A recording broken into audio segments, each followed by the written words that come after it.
so many people put out content. They write a good album, they write a good book, and they just, the problem is they don't know how to get it heard or how to, have it be known amongst anyone outside of their friend circle. And this idea that like somehow your immediate friend circles are just going to share it and then it's going to go viral doesn't always work. In fact, it usually doesn't work. So, what do you do?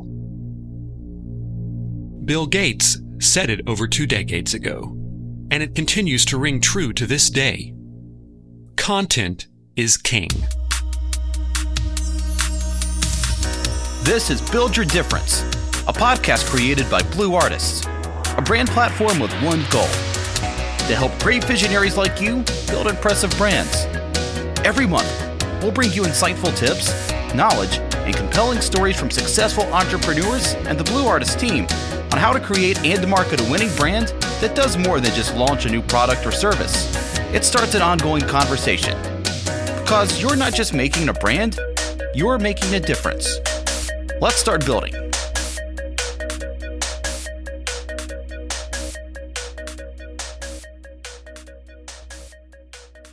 Hi, I'm John Marble, and welcome to the Build Your Difference podcast. This month, we're talking about content and its role in social media. Here at Blue Artists, we know it isn't enough to just have content. You need to have the right kind of content at the right time in the right place. You need a content marketing strategy that leverages the growing influence of social media. In this episode, we'll hear from Alex Wolfgram, a digital media developer who currently focuses on digital advertising, SEO, or search engine optimization, and web development.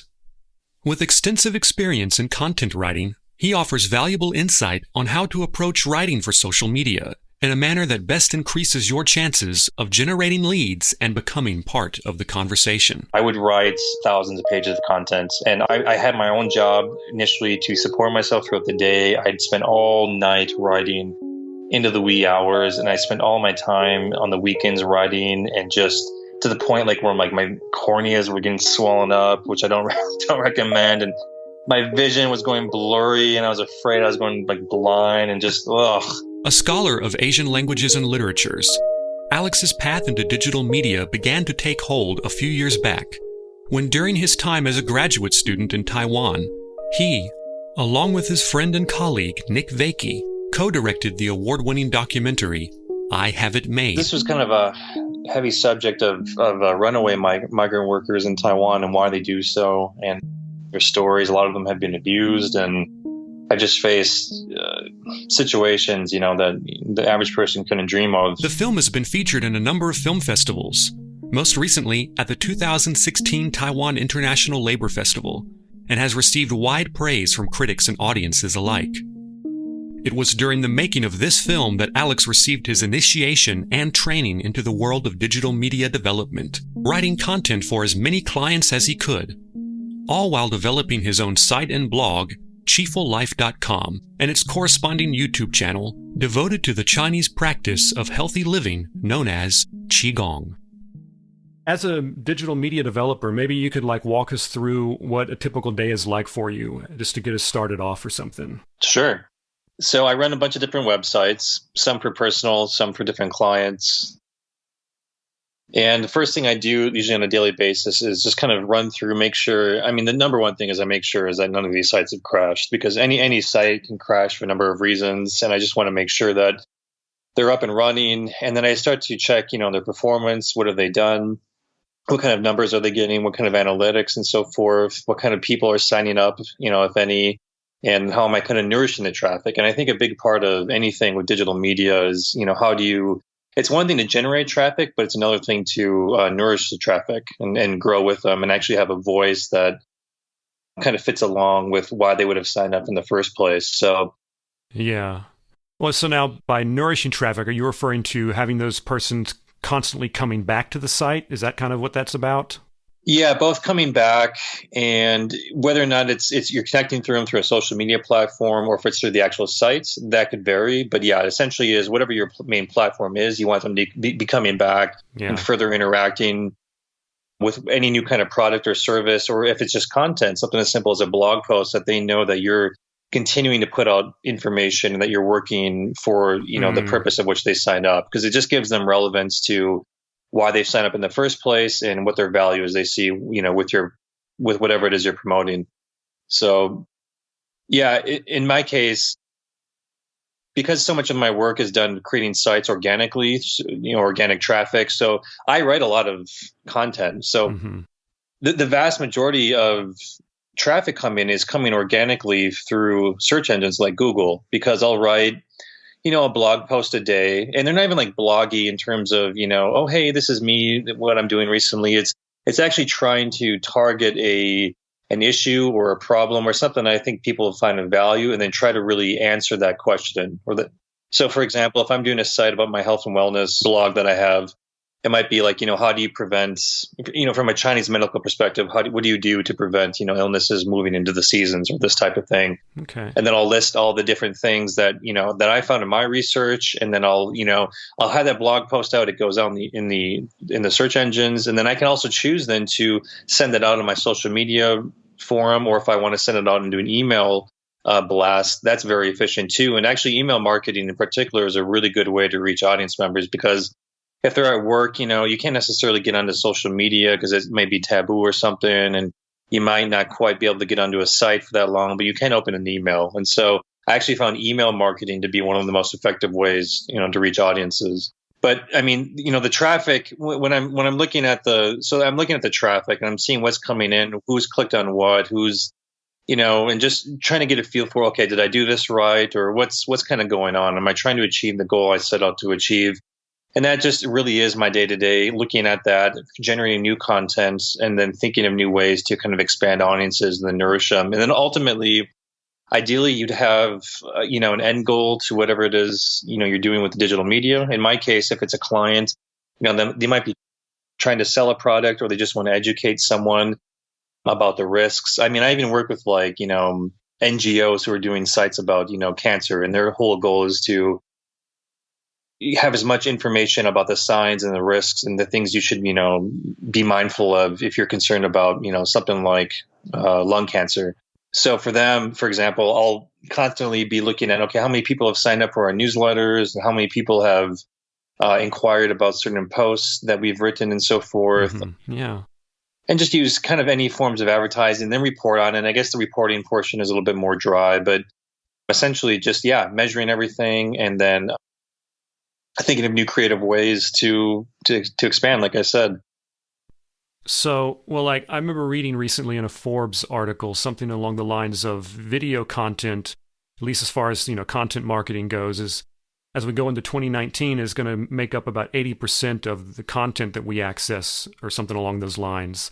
With video, it's a little bit different. I mean, there's a number of ways to do that. I mean, if you want to use video, or if you want to use podcasts or sites, I mean, these are all effective tools, but I think they work in different mediums for different capacities. Now, so for you, do you see that video is a stronger tool for this, or is it just really, like you were saying a second ago, it really depends on what you might be trying to accomplish?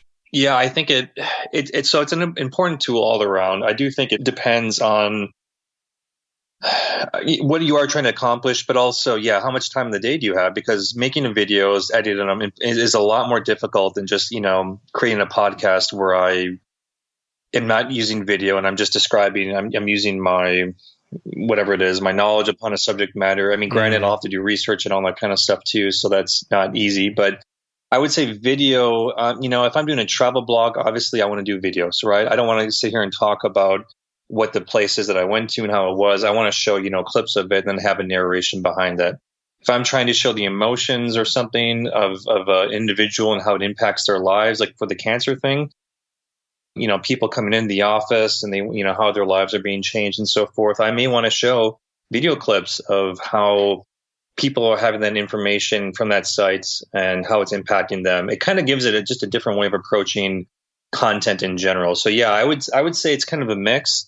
I would say if you can use video more for reaching out on social media platforms. That's a great way to bring people into your site, which then is mostly content focused, and you can have videos with that. One thing about social media, when people are kind of flipping through on their phones and so forth, like, we're visual learners. It kind of attracts our attention, and it's more, I mean, a picture is, it's 1,000 words, right? Or whatever it is. But a video can really tell a story about a lot of things very quickly. And I found that with video too, that people are much more willing to share videos than they are articles being next, but much more so than pictures, unless the picture is very distinct in what it's trying to, to expose or share. But it's mostly those cat videos, right? Right, exactly. They're fun, they're cute, you know. But that's like think of how many cat videos or dog videos or cute things, whatever it is that people create, and they share it. And what I find with the video, like if it somehow supports someone's belief about something or an idea, then they're going to want to share it. And video, if video is the best way to capture that, then video is going to be shown the most. That's not to discredit a photo or an article, but I would say like for things like that, you have to be in the mindset of, okay, well, again, like using the cat thing as an example, if a cat was rolling around or a baby was doing something cute and I just wrote about it versus actually showing it, which one do you think is going to have more traction? I mean, people are going to respond to the video a lot more. Oh, of course. And now, does it really necessarily matter the quality of the video? I think the better quality, the better. Just in general, I think there's just something about, at least in my viewpoint, when I see really poorly done videos. I mean, it doesn't have to be full on. You have to have an expensive, camera like a Canon Mark III, DSLR camera, that shoots 4K video. But even like your phone videos are adequate enough. But if you can do it a step above, like a computer, cam, I would say that's your best bets. Just there's something about having an offset screen when, like an interview style versus me looking directly at a camera that I think people respond to a little bit more. Well, that's just my experience. Yeah. So, for example, would you agree with this, that let's say if you're actually trying to promote a product or service through video content, then you would more likely than not need to have the higher end quality of video footage. But if you're just trying to grow a community of like-minded people, maybe, you got home from work and your cat did something silly, you caught it on your iPhone. It's kind of grainy, but you can easily tell what's happening. You're not trying to sell or a service or anything. You just want to, share a bit of your personality with your potential customers, maybe. Maybe then in that circumstance, it's not such a big deal to have top quality video footage, or I don't know. What would you say to that? Yeah, no, that's exactly it. Okay. I think, you nailed it. Okay. And I think it's cool too, like when people, like if you're doing Instagram marketing or something like this, then you want to do those quick stories, like and there's something genuine too, I think, about people kind of, okay, we have the high quality stuff. Now this is also kind of for show, but you expect the high quality to kind of show your professionalism, but showing the kind of personality that comes with it too, with some kind of interjection of, a little more personalized videos of you just holding your phone and like saying, hey, I'm over at this area doing this today and so forth. Like people will still respond to that very well. Because it's actually, you're opening up you open up your personal window into the world for them to see. But otherwise, like you said, like if this is going to be like a straight up new product, new service, whatever, you want to look as professional as possible. Right. Yeah. Now, I know one of the things I wanted us to talk about was the documentary you directed, I think about a few years ago, called I Have It Made. And just curious if did your work in digital media, did that come before you went into the film documentary, or did that come out as a result of having worked on the film? It actually came after, and it was funny though how the digital world kind of really brought that film to life. We didn't do any specific like paid marketing, so a lot of people, whether it's a new product or service, they'll use paid marketing like on Facebook or Instagram and so forth. Yeah. And in those cases, you do need a budget, and I work with companies too that spend thousands of dollars every month doing this type of work, this type of marketing, and I'm helping them create images and ads for better or worse. But in my case, the film actually, so within my very limited list of, Facebook friends, I mean, I had been a reporter before that. So I actually kind of had a lot of friends in the media as it was. So I was pretty much at an advantage right off the bat. I mean, I could have never assumed that people would have shared it like they did, but at least I thought, okay, well, if I at least share this with my friends and what I'm into, they'll probably respond to it in some form or fashion. I think because mine was very activist based and it was a topic that people were emotionally involved with, and they wanted to also comment on something, but they needed evidence and something to really show forth, like, hey, so this is all documented and put together in a package. Right. This film, I think, kind of did that, and it gave everyone that kind of aha. So now I can finally, show you in detail what it is I also feel passionate about. Yeah. And with that, it got multiple shares just within the community of friends that I have, and then their friends. And basically, just within that small network of people were a number of reporters who saw it and then asked for interviews. Were messaging me, I mean, literally within the next day. And they brought me onto several different TV shows and major magazines, newspapers over the course of 3 months. Whereas with each publication came more and more people that saw it, and then they'd want to get their own interviews and so forth. And then that built up the social media channels. And then with that exposure too, we were actually able to finish the film. I mean, at that point, we pretty much had it done, but we were running actually a campaign on Kickstarter. We were based in Taiwan doing it, and then we had to fly to the Philippines. We didn't really have the capital to do that, and so that exposure and those sharings and so forth really helped. It essentially gave exposure to the campaign, and people started donating it too. So. As a result, we got that trip funded, and then the film came to reality. And next thing I know, we're going to all these different film festivals and sharing it with as many people as we can. And that in itself was pretty nuts. But then afterwards, that went on for a number of years, that momentum. And then later, actually, I didn't create the site until after, because I don't know, we were just so busy with so many other things that we just didn't have time. And so then we created this site, and now people come through that. They read about it through there. I wrote blog posts about different things about migrant workers in Taiwan and the Asia area. They connect to the film now through that media, and then they also go through the social media channel. And then I put up articles here and there, although I haven't really been too good about that. But more so, we put it on for free on YouTube, and a lot of people, in the way you do it on YouTube, if you ever want to do video marketing, it's a really good way. It kind of works like the search engines in Google, in that you can tag different keywords. You can put up, if you format the title of the video correctly and then put in like a subtitle, I guess like a kind of a paragraph describing what it is about, along with the different tags associated with it. The search engines, well, at least the YouTube search engine rather, will, give that juice, SEO juice, and eventually people can find it for all different sorts of keywords. Because you talked about video earlier. I mean, the YouTube essentially is kind of becoming the new search inquiry platform over Google for many things.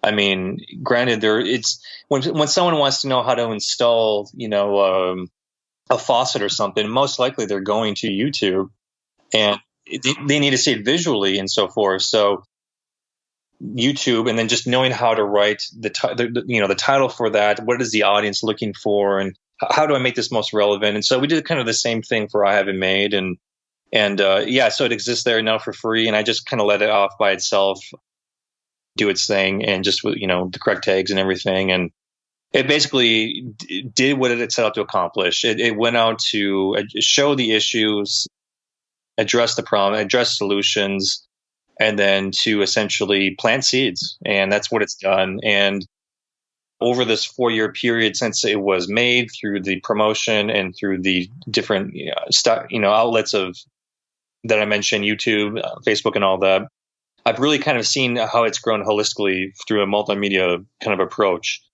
And it's been very rewarding in that sense. But no, I didn't have the background kind of before that. I actually started getting into this stuff a lot kind of along the way, actually. So it was interesting. It was a learning experience of itself. Yeah. So it sounds like it kind of grew organically from inception through to the finished produced film, right, in terms Yeah, of following, in terms of funding and everything. very organic. Now, the thing is, though, if you were to ask me, like, if I didn't happen to have that network of people I knew, of essentially of which I put it out and is shared, would this film have gotten the traction that it did? To be honest, I don't know.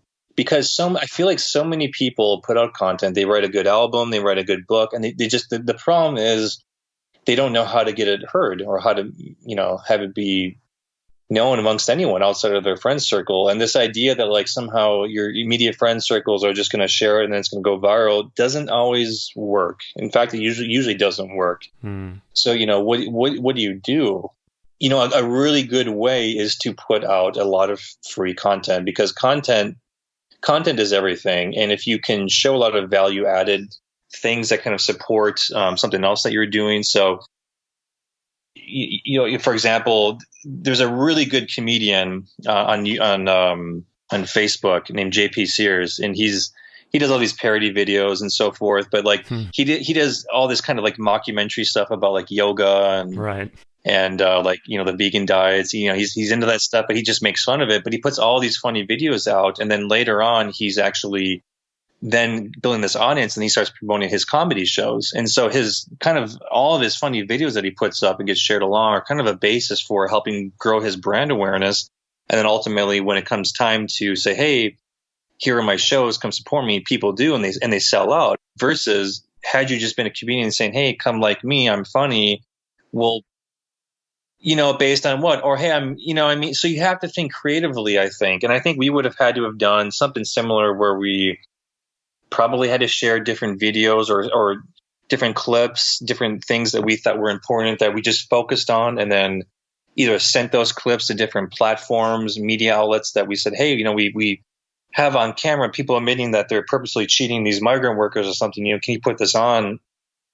And just using any kind of outlet possible, any kind of outreach to that maybe would support that, but doing it in a genuine way. Like, for example, we could have reached out to an NGO and said, hey, we have this information, and would you just thought you would know, and maybe not even ask them to promote it. Because even if you just ask them, it gets kind of weird, to be honest. You don't want to.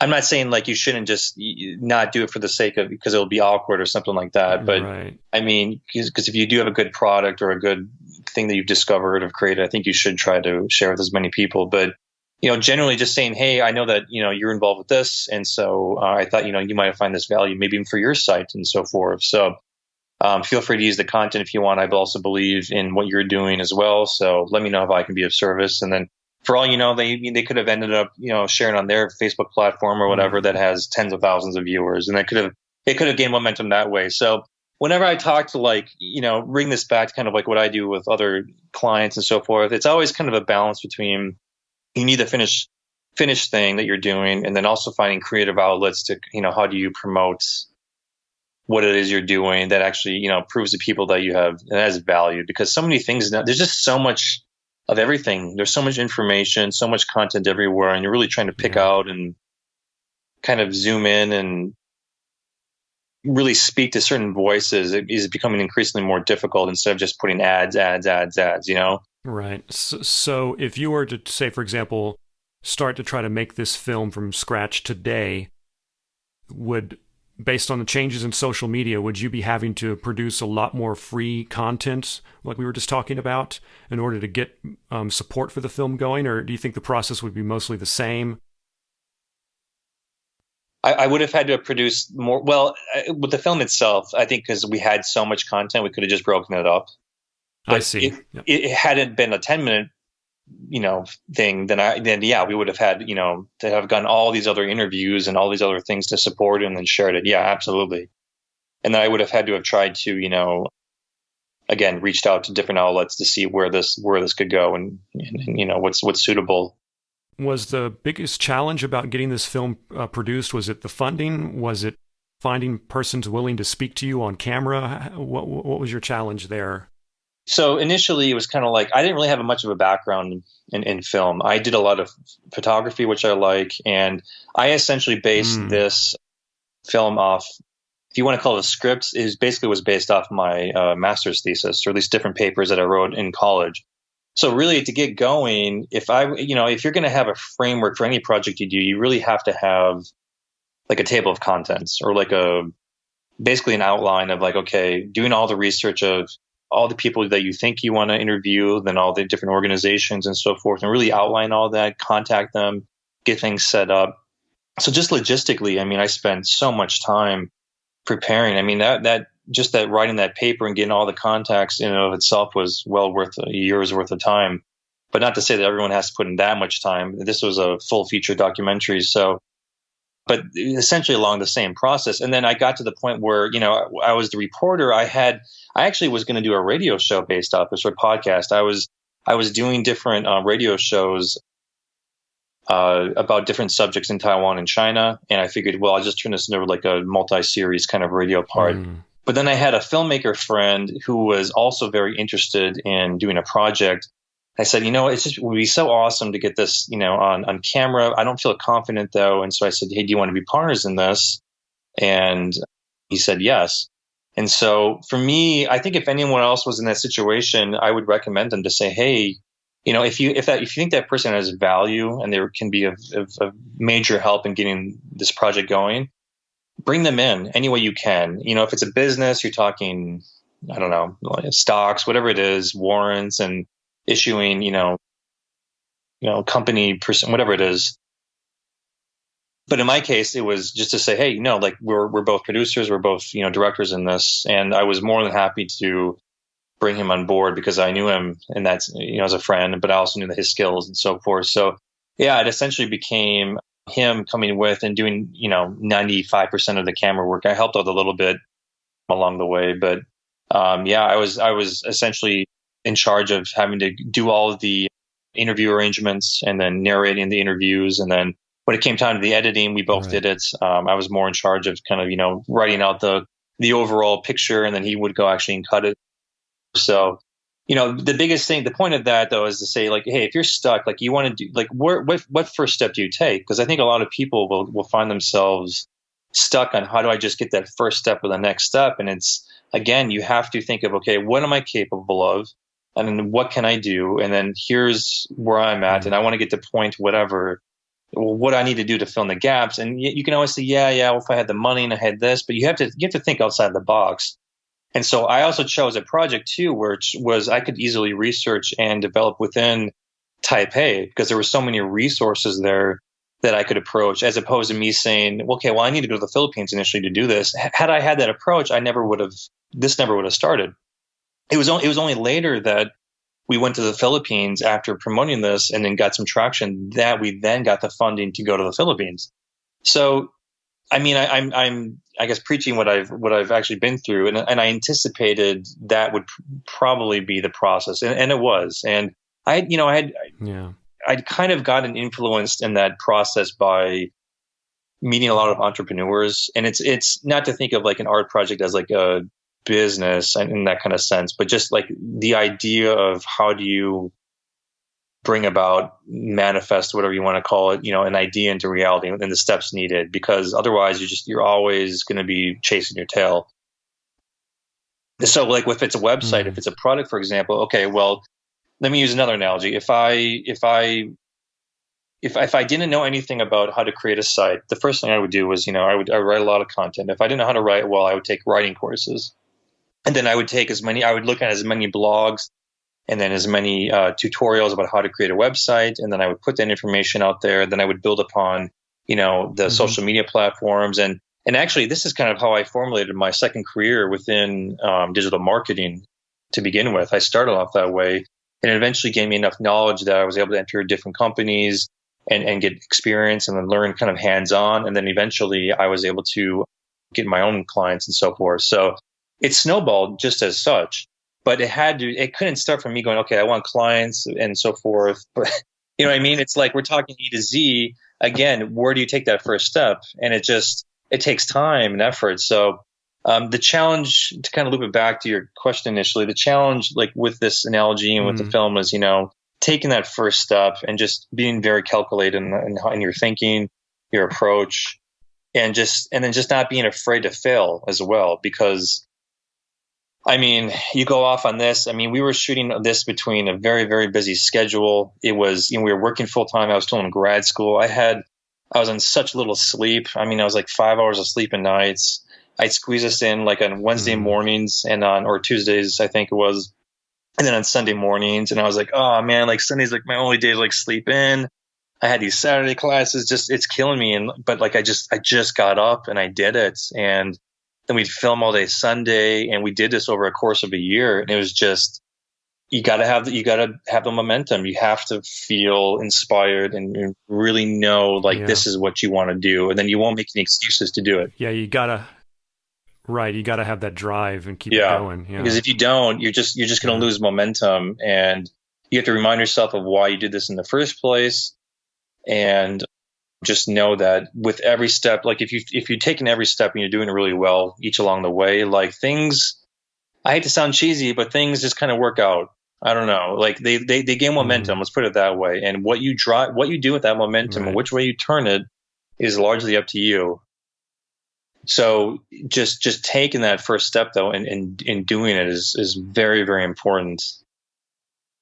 Otherwise, again, if you're trying to start a business or do like a product, again, if you think the first step is to go, well, how do I get $20,000 because that's not the right approach. Well, now, so your film has gone on to be featured in a number of film festivals, and it's won some awards, hasn't it? Yeah, a lot of kind of like smaller film festival awards and so forth, selections, that kind of thing. Yeah. So how exactly did you go from filming the documentary into developing your site? Is it Chieful Life? Yeah, Chieful Life. Yep. How did that come about? Like what were the steps there? So, I mean, throughout the process of doing the film and graduating from grad school, my background was kind of more in like Asia Pacific studies, Chinese, this type of thing. I mean, I was starting to build websites on the side and doing what I mentioned about learning tutorials and so forth. Mm-hmm. Eventually, because I had all these different websites, I could show people. I also had gained essentially a resume full of, content marketing and writing. So then I was able to get work on the side as well to basically be like a part-time, almost full-time later on content writer. And then when you're in that job and so forth, and you can, say, oh, yeah, I want to learn about other things about marketing or digital marketing, then I can go to the social media part. And you just slowly build upon that. The next job you get, you say, well, I had this content and social media background. Then, I want to learn, Google AdWords or something like that. And then you can kind of go onto that and find a company or some kind of client that maybe needs that and they're willing to take a risk on you and so forth. And it's a lot of shopping around. It's a lot of self-teaching, that's for sure. I mean, definitely. Yeah. What do you see are some of the biggest mistakes that upcoming, say, content writers, content marketers are making as they're getting started out? Not having enough traction of their own work to show other people to begin with. So I think if you're going to go into Upwork and try to be a content writer, and if you don't have any evidence, any kind of blogs or side projects or anything you can show other people that what you've done and accomplished as evidence before you get your first paid gig, you're just not. It's the chicken and egg thing. You're just never going to get it. So you're going to have to really, and I would really recommend offering to write free content for as many sites as you possibly can initially, and doing this while you potentially have another side job or a job that you're hoping maybe transfer out of. But literally, I mean, that's how I did it, because thinking, okay, how do I shift from something as weird as political / kind of diplomatic studies and Chinese, whatever, into this other complete realm of digital marketing? That's exactly how I did it. But you're essentially taking on a second personal degree, if you want to call it that, and slowly shifting out of that by doing what I just mentioned, just self-study. And then for me, like just wanting to approach a lot of people and say, hey, can I write for you? I'll do it for free, and anything you need. And reaching out to different sites and just, because most people have to pay for content. And so if you ever see content writer positions available on their page, just say, hey, I see that you need 15 hours a week and you need this. I'll do it for free, because I'm a writer. I have my own blogs. You can check to see that the quality and so forth. And but I need this. And so if someone else is more qualified than me, I'll take it. And just being really, really persistent and active in your approach to do it. And eventually you're going to find something. Like someone will take you up on a free offer as long as you have some evidence. So establishing your first thing, whether if you like building decks, write a blog about writing decks, I mean, just anything, like you just get something going and then have a path and just really, lay it out, A to B, B to C, and so forth. Well, I know at the top of our conversation, we mentioned about content marketing, and part of that involves generating leads. Is there a certain approach or technique, tool, for example, that you found has done the best for you in terms of generating those leads? Well, so I think if you have a blog and you're doing keyword research, like if you start out by doing keyword research, trending topics, and then writing about them, you're much more likely to get in just those initial leads to begin with. So using your own website as a medium. But then once the traffic starts coming, email signups and email newsletter pop-ups are very, very valuable. And you can get free ones through platforms like MailChimp. Yeah, and those will pop, and then you can, keep people's contact info. And then if you ever want to reach out to them again, then you obviously have their information and can access them very, very easily. Any kind of call to action for the social media sign up. I mean, I can name off a lot more advanced tools than that, but I don't think they're really useful in the beginning stages, unless you have thousands and thousands of signups and so forth. And you get much more into like funnel marketing and drip email campaigns and all these different sectors of which you generate different, content for and so forth. But you can release PRs, your own personal PRs if you want. I mean, those get picked up by media sources once in a while. They do cost money. They're like $100, but for an investment that might get picked up by, if you want to release, announcing a new album and then potentially a new source may pick it up. Hey, go for it. If you're a musician, I would recommend, even like Spotify has its own advertising now. Again, that's paid, but if you have $10, even $10 a month just to put towards it, and then you can go in there and tag yourself as related to similar artists, you can just generate, traffic like that. And now Facebook has something similar, does it not? Like an advertising feature. I don't know how much stock you put in that at all, or. Yeah. So, I mean, for my own stuff, I haven't used it too much, but I've done it countless times with I don't know how many clients, a few dozen. Yeah, no, I've done a lot of that, and it works really well in the B2C kind of sector.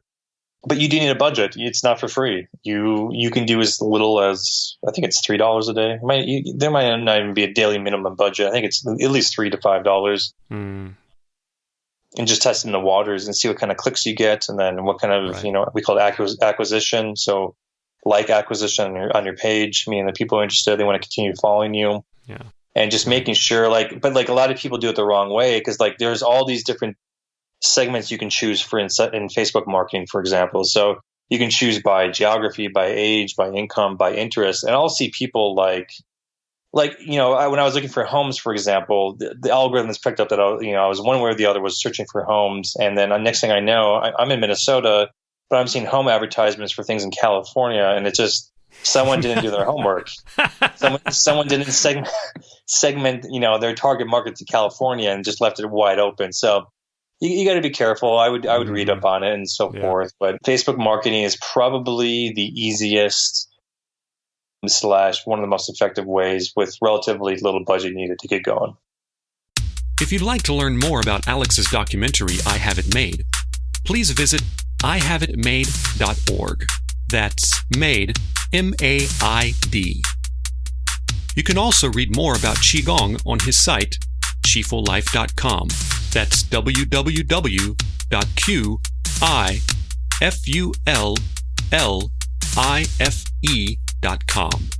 And if you're struggling with developing content for a product or service you're launching, if you're feeling overwhelmed by all the avenues social media offers, the Blue Artist team is ready to work with you to craft an effective results-driven social media strategy. To get started, simply visit us online at www.blue-artists.com and enjoy rapid growth to your social platforms with our sophisticated social media management action plan. Or allow us to manage your social platforms and operate behind the scenes on behalf of your business or brand. We'll work with you and for you to increase your brand awareness and search engine rankings by producing press releases, articles, blog content, and other forms of marketing collateral. I'm John Marble, and this has been Build Your Difference. Thanks for listening to this episode of Build Your Difference. If you'd like to learn more about how Blue Artists can help you develop a distinguished brand that inspires and engages a growing audience, then please visit us at www.blue-artists.com and be sure and subscribe to our monthly podcast for the latest tips and trends in brand development and marketing. And remember, you're not just making a brand, you're making a difference. Start building yours today.